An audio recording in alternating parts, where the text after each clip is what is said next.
तो क्यों न इसके रिसाव को ठीक कर लिया जाए।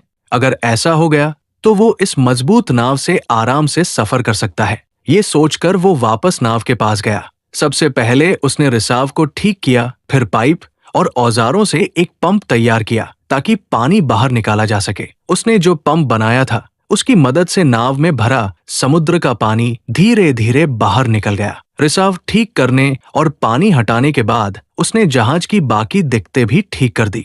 साथ ही उसने बाहर से भी मरम्मत की ताकि आगे सफर में कोई और परेशानी न हो। काम खत्म होने के बाद उसने फिर से रेडियो से मदद मांगने की कोशिश की, लेकिन इस बार भी कोई जवाब नहीं आया। मायूस होकर वो वापस लौटा और नक्शा निकालकर एक बार फिर रास्ता समझने लगा।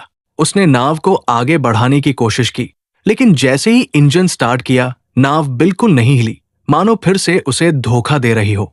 वो नाव एकदम स्थिर थी, जैसे पानी में जड़ हो गई हो, और यही सोच उसे अंदर से तोड़ रही थी। वो पूरी तरह थक चुका था, उम्मीदें खत्म हो रही थी। तभी दूर से उसने एक और जहाज आते देखा। अब उसके पास बस एक ही रास्ता था, अपने छोटे राफ्ट से उस जहाज तक पहुंचना।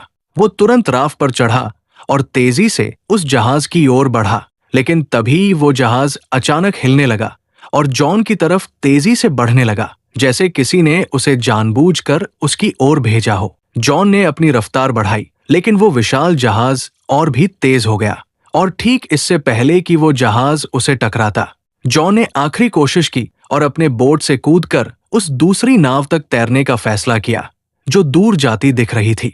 लेकिन जब तक वो वहां पहुंचा वो नाव गायब हो चुकी थी। तभी उसे एहसास हुआ कि इस रहस्यमयी नाव पर कोई बुरी ताकत है जो उसे कहीं जाने नहीं दे रही। उसने सोच लिया था कि चाहे जान चली जाए वो इस नाव पर वापस नहीं जाएगा।